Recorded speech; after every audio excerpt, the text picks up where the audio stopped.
BPSC TRE के माध्यम से बिहार में लाखों पदों पर शिक्षक बहाली का प्रक्रिया शुरू होता है और इस क्रम में देश भर के अभ्यर्थियों को आमंत्रित कर दिया जाता है। जब देश भर के अभ्यर्थी जो बेरोजगारी के दंश को झेल रहे थे, वे लोगों में कई ऐसे भी लोग थे जो अपना दिमाग आजमा रहे थे कि किसी तरह नौकरी हाथ लग जाए, बिहार सरकार के माध्यम से बीपीएससी शिक्षक बन जाएं। और इसमें कई सारे लोग सफल भी हो गए तो कई सारे लोग पकड़ाते नजर आ रहे हैं। बहरहाल आज के इस वीडियो में हम आपको एक ऐसे ही जानकारी को साझा करने वाले हैं जो नालंदा जिला से जुड़ा हुआ है, जिसमें बीपीएससी टीआरई 3 चयनित जो बीपीएससी शिक्षक हैं वे पकड़े गए हैं और उसके ऊपर क्या कुछ कार्रवाई हुई है, क्या कुछ लेटर जारी हुआ है, वह आज के इस वीडियो में आप देख सकेंगे। पूरा मामला क्या है, किस तरह से उसकी नौकरी खत्म हो गई और फिर क्या कुछ उसमें रीजन दिया गया, यह जानकर आपके पैरों तले जमीन खिसक जाएगी। इस वीडियो को गंभीरता से देखिएगा और कैसे धांधली भी हो जाता है, कैसे अयोग्य लोग भी बीपीएससी टीआरई के माध्यम से शिक्षक बन जाते हैं। इस चीज को जब आप आधिकारिक रूप से समझेंगे, निश्चित तौर से हैरान ही नहीं आश्चर्यचकित भी आप हो जाएंगे कि कैसे आखिर बीपीएससी जैसे गरिमामयी संस्थानों को आंखों में धूल झोंककर लोग जो है अपना नौकरी पाने के लिए कुछ भी कर गुजरते हैं। मामला चाहे बिहार से जुड़ा हो या बिहार में बनने वाले बाहरी राज्य के शिक्षक अभ्यर्थियों से जुड़ा हो, यह निश्चित तौर से आपके लिए एक सबक भी होगा।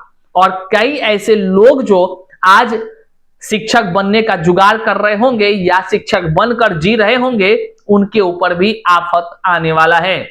आइए करते हैं शुरू। उससे पहले नमस्कार स्वीकार कीजिए, मैं हूं हरे कृष्ण प्रकाश और आप देख रहे हैं साहित्य आजकल।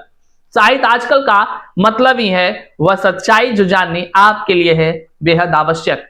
साथियों, चैनल पर नए हैं तो सब्सक्राइब कीजिए और अपने तमाम साथियों तक एक बार जरूर शेयर कर दीजिए। आइए करते हैं मुद्दे की बात। देखिए, आपके सामने हम यहाँ 2 लेटर दिखा रहे हैं। यह 2 लेटर नहीं बल्कि यह 2 लेटर में जो बातें हैं इसको गंभीरता से पहले समझनी होगी आपको। जब आप इसको समझेंगे तो आप सारी सच्चाई से अवगत हो जाएंगे। कैसे बीपीएससी टीआरई 3 में अदर स्टेट के शिक्षक अभ्यर्थियों ने कैसे खेल रचा और इस खेल में कैसे शिक्षा विभाग ने पहले तो ज्वाइनिंग कर ली, फिर धीरे धीरे उस खेल को समझ सकी और फिर आखिरकार वही हुआ जो हम पहले भी बताते आ रहे हैं कि नौकरी तो जानी तय है। साथियों, नौकरी खत्म हो गई। अब चलिए पूरे मामले को आप समझिए। कार्यालय जिला शिक्षा पदाधिकारी नालंदा, आपको लगता होगा यह बहुत पुराना मामला है, लेकिन नहीं। आप इसमें जब डेट देखेंगे तो यह 10वां महीना का मामला है। 9/10/2025 का हस्ताक्षर है इसमें। साथियों, इस लेटर जो जारी हुआ है यह कार्यालय जिला शिक्षा पदाधिकारी नालंदा से जारी हुआ है। अब इसमें क्या है पहले आप वह देखिए। साथियों, एकदम स्पष्ट रूप से 2 लेटर को आप बारीकी से देखेंगे तो आप सारी चीजों को स्पष्ट हो जाएंगे। इसमें पत्रांक है 1938 है। साथियों, तमाम वो डेट डाले हुए हैं। क्या है मामला, इसको देखिए। बिहार लोक सेवा कार्यालय आदेश है। सबसे पहले एक बात को, ये कोई लेटर ऐसे वैसे नहीं है, कार्यालय का आदेश है। बिहार लोक सेवा आयोग के विज्ञापन संख्या 22/2024, जिसको कि बड़े ही प्यार से टीआरई 3 के नाम से हम लोग जानते हैं, द्वारा प्राथमिक से लेकर उच्च माध्यमिक विद्यालयों के टीआरई 3 के तहत अनुशंसित एवं काउंसलिंग में सफल अभ्यर्थियों का विद्यालय आवंटन किया गया। ठीक है यहां तक। उक्त के आलोक में श्री विनोद गुप्ता, जिनके पिता का नाम है श्री गिरिराज शंकर, रोल नंबर बकायदा लिखा हुआ है, वर्ग 1 से 5 में विषय उर्दू के पद पर चयन के फलस्वरूप श्री गुप्ता को प्राथमिक विद्यालय सालेपुर चंडी नालंदा का विद्यालय आवंटित किया गया। मतलब ये विनोद गुप्ता जो है, इनको जो है कि विद्यालय आवंटित हो गया। कहां पर भैया, तो नालंदा में नाम है उसका सालेपुर विद्यालय का नाम है प्राथमिक विद्यालय सालेपुर चंडी। मिल गया इसको, तैयारी 3 में ये ज्वाइनिंग कर लिए। अब देखिए खेल क्या होता है। श्री विनोद गुप्ता को आवंटित विद्यालय में योगदान से पूर्व शैक्षणिक एवं प्रशैक्षणिक प्रमाण पत्र जांच के क्रम में यह पाया गया कि, देखिए अगर यह वीडियो विनोद गुप्ता जी देख रहे हैं तो हम आपको बता दें, हमारी मंशा आप पर कतई टीका टिप्पणी करना नहीं है, और इनके कोई भी व्यक्ति देख रहे हैं या समाज के किसी भी व्यक्ति को देख रहे हैं तो हमारा उद्देश्य साफ शब्दों में समझ लीजिए। हम सार्वजनिक जो ये लेटर है, इस लेटर में जो बातें लिखी गई हैं उन्हीं बातों को स्पष्ट रूप से हम नाम के साथ पढ़ रहे हैं। हमारा उद्देश्य किसी के मनोभाव को कोई ठेस पहुंचाना नहीं है, और लेकिन समाज में किसी तरह से कोई भी व्यक्ति फर्जीवाड़े को अंजाम ना दे, उसके जागरूकता के लिए यह वीडियोस हम जारी कर रहे हैं, ताकि ऐसे कई भी लोग होंगे जो यह प्रयास कर रहे होंगे कि हम शिक्षक बन जाएंगे, तो वैसे लोग सावधान हो जाएंगे, वैसे लोग किसी योग्य अभ्यर्थी का सीट को खाने का काम नहीं करेंगे, हड़पने का काम नहीं करेंगे। जो योग्य हैं वही शिक्षक बनने योग्य होंगे। इसी के साथ हम इस आगे वीडियो को बढ़ाते हैं, देख लीजिए। अब इसमें क्या हुआ कि जब जांच शैक्षणिक जो कागज जमा किया गया तो उस कागज की जांच होने लगी। अब देखिए इसमें क्या लिखा है, एक एक लाइन एक एक शब्द इन्हीं के लेटर में जो लिखे हैं उसी को हम पढ़ रहे हैं। जांच के क्रम में यह पाया गया कि श्री गुप्ता उत्तर प्रदेश के निवासी हैं। स्पष्ट हो गया कि श्री गुप्ता कहां के निवासी हैं, तो उत्तर प्रदेश के निवासी हैं, यूपी के रहने वाले हैं। और ऐसे भी तैयारी 1 2 3 को याद कर लीजिए, 3 को तक 1 2 3 से लेकर तो क्या सुनने में मिलता था, माइक लगाकर कोई पूछता था कहां के रहने वाले हैं, फलना जगह फलना जगह फलना जगह, खाली UP UP UP UP, Jharkhand कुछ, बंगाल कुछ और जगह के कुछ थे। तो ये श्री गुप्ता यूपी के रहने वाले हैं। आगे देखिए इन्होंने क्या किया, तथा उत्तर प्रदेश बोर्ड से 2014 में इंटरमीडिएट उत्तीर्ण हुए तथा उत्तर प्रदेश बोर्ड से ही वर्ष 2015 में 100 अंक की उर्दू की परीक्षा अलग से उत्तीर्ण हो गए। अब देखिए ये जांच हमने तो नहीं किया, ये जांच शिक्षा पदाधिकारियों की तरफ से जांच कमेटी ने किया। इसमें इन्होंने कहा कि 2014 में यह इंटरमीडिएट किए हैं और 2015 में अलग से 100 अंक का उर्दू पेपर पास किए हैं। अब देख लीजिए, विदित हो कि श्री विनोद गुप्ता सीटेट परीक्षा वर्ष जनवरी 2021 में हिंदी तथा अंग्रेजी भाषा में उत्तीर्ण है। अब सीटेट हिंदी और अंग्रेजी में उत्तीर्ण है। इस संबंध में इनके आवंटित विद्यालय में योगदान के संबंध में प्रधान शिक्षक प्राथमिक विद्यालय सालेपुर चंडी के द्वारा मार्गदर्शन हेतु अनुरोध किया गया। वह जो है कि अपने विभाग से मार्गदर्शन मांगे।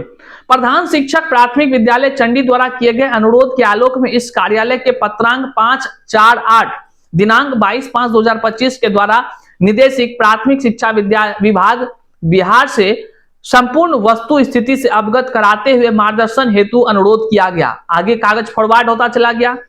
उक्त के आलोक में निदेशक प्राथमिक शिक्षा विभाग बिहार के पत्रांक 1969 दिनांक 16/7/2025 के द्वारा कार्यालय में मार्गदर्शन प्राप्त हुआ। 5वां महीना अनुरोध किया, 7वां महीना उधर से जवाब आया कार्यालय से। बिहार जवाब में क्या उल्लेखित है, जिसमें उल्लेखित क्या है इसको पहले आप देखिए। सारी चीज हम यहाँ लेटर लगा रहे हैं, कुछ भी अपने मन से नहीं बोल रहे हैं। बिहार राज्य विद्यालय अध्यापक नियुक्ति स्थानांतरण अनुशासनिक कार्रवाई एवं सेवा शर्त नियमावली 2023 के अंतर्गत शैक्षणिक एवं प्रशैक्षणिक अर्हता निर्धारण संबंधी निर्गत अधिसूचना संख्या 916 दिनांक 19/5/2023 की कंडिका 2.4(2) में अंकित है कि वर्ग 1 से 5 के उर्दू पदों पर बिहार राज्य मदरसा शिक्षा बोर्ड या मौलाना मजरुल हक अरबी एवं फारसी प्राप्त विश्वविद्यालय पटना द्वारा प्रदत्त मौलवी या आलिम अथवा किसी मान्यता प्राप्त बोर्ड से उर्दू इंटरमीडिएट में 50 अंकों के साथ अथवा किसी मान्यता प्राप्त विश्वविद्यालय से उर्दू में स्नातक की शैक्षणिक योग्यता मान्य होगी। इंटरमीडिएट में 50 अंकों का उर्दू होना चाहिए या नहीं तो स्नातक होना चाहिए। उर्दू में ये बातें कही जा रही हैं। जो विभाग ने उसको जवाब दिया। ज्ञातव्य हो कि श्री विनोद गुप्ता से संबंधित तथ्यों से यह स्पष्ट हो गया कि श्री गुप्ता के द्वारा इंटरमीडिएट छात्र के रूप में उर्दू विषय का अध्ययन नहीं किया गया है। मतलब श्री गुप्ता साहब जो थे वो उर्दू पढ़ा ही नहीं था इंटरमीडिएट में, इनके लेटर के अनुसार जो बातें हैं। अलग से इन्होंने 100 अंकों का किया था, जबकि नियम है कि इंटरमीडिएट में होना चाहिए आपका उर्दू पेपर। अब देखिए, संज्ञाधीन मामले में इस कार्यालय के पत्रांक 1730 दिनांक 23/9/2025 के द्वारा श्री विनोद गुप्ता पिता गिरजा शंकर, पता तेंदुए सराय, इनायत पोस्ट सराय,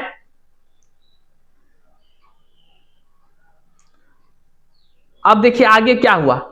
इनायत थाना सराय, इनायत जिला प्रयागराज इलाहाबाद, पिन नंबर दिया हुआ है, उत्तर प्रदेश से स्पष्टीकरण की परीक्षा की गई, परंतु गुप्ता के द्वारा कोई प्रत्युत्तर कार्यालय में उपलब्ध नहीं कराया गया। ये बात लिखा हुआ है। अतः बिहार राज्य अध्यापक नियुक्ति स्थानांतरण अनुशासनिक कार्रवाई एवं सेवासर नियमावली 2023 के खंडिका का वर्णन किया गया है। इसके अनुसार कि एक पक्षीय निर्णय लेते हुए श्री विनोद गुप्ता का वर्ग 1 से 5 के उर्दू शिक्षक के रूप में नियुक्ति के दावे को अस्वीकार करते हुए मामले का निष्पादन किया जाता है। मतलब क्या है, समझ में आया? मतलब यह हुआ कि अब इसका नियुक्ति खत्म हो गई और ये लेटर जिला कार्यक्रम पदाधिकारी स्थापना नालंदा का मोहर है। आनंद विजय जिला शिक्षा पदाधिकारी नालंदा का साइन वाइन है। सारा चीज आप यहां देख रहे हैं और आप इससे अब क्या समझ में आया कि कई सारे लोग, चाहे उर्दू विषय हो या अन्य कई सारे विषय हो, हम विनोद गुप्ता पर कुछ नहीं कहना चाह रहे, कुछ नहीं। उन्होंने जो किया कार्यालय ने उसे उजागर किया। उजागर वाले चीजों के मामले पर लेटर जारी हुआ, लेटर जारी होगा तो हम जानकारी आप तक पहुंचाएंगे। ये हम आपको वचन दे रखे थे शुरू से ही और हमारा उद्देश्य ही है कि जन जागरूकता फैलाना। अब ऐसे कितने विनोद होंगे आप जरा सोचिए, और ऐसे कितने लोग होंगे जो पकड़ में नहीं आएंगे। वो तो धन्यवाद नालंदा जिला शिक्षा पदाधिकारी का, वो तो धन्यवाद प्रधान शिक्षक का, जिन्होंने अपने विद्यालय में ऐसे लोगों के ज्वाइनिंग से पहले ही कागजातों पर ध्यान दिया और वैसे लोग को कह लीजिए उनकी नौकरी खत्म हुई जो अयोग्य थे। अब सोचिए जरा, एक उर्दू वाले शिक्षक जो योग्य ज्वाइनिंग करते, उसका जिंदगी तो बर्बाद हो गया इसके चक्कर में। वो सीट पर ना तो ये ज्वाइन कर सके और ना ही जो है कि योग्य जिसका चयन होता वो चयन ही नहीं हो सका। कितना बड़ा ये दुर्भाग्य है कि लोग जो अयोग्य था वह भी बीपीएससी टीआरई के माध्यम से पास कर बीपीएससी शिक्षक होने का टैग जो है कि धारण करने ही वाला था, विद्यालय तक आवंटित हो गया था। अब सोच लीजिए, योग्य लोगों का तो जीवन बर्बाद हो गया ना। इस वीडियो से क्या समझते हैं? ऐसे कितने लोग हो सकते हैं टीआरई 1, 2, 3 में? आप कमेंट में जरूर बताइएगा। निश्चित तौर से सरकार एक बार जरूर फिर से जांच कराएगी, निश्चित तौर से कराएगी। कई सारे मामले निकलकर सामने आ रहे हैं। बहरहाल इस वीडियो को जन जन तक शेयर कीजिएगा। जो जानकारी दबा हो जाता है उसको जन जन तक पहुंचाना भी कर्तव्य आप अपना समझिएगा। केवल रील देखने से काम नहीं चलेगा। आप ऐसे चीजों को जो जागरूकता फैलाए, इसको जन जन तक पहुंचाने का प्रयास कीजिए। आप अगर शेयर नहीं कीजिएगा तो कैसे लोग जागरूक होंगे? नहीं तो ऐसे ही योग्य लोगों का जीवन बर्बाद होता रहेगा और फिर जो है कि अयोग्य लोग फलते फूलते रहेंगे। चैनल पर नए हैं तो सब्सक्राइब कीजिएगा। इस वीडियो को आप शेयर कीजिएगा। इसी उम्मीद के साथ आज की इस वीडियो को यहीं पर समाप्त करते हैं। मिलते हैं अगले वीडियो में, तब तक के लिए जय हिंद।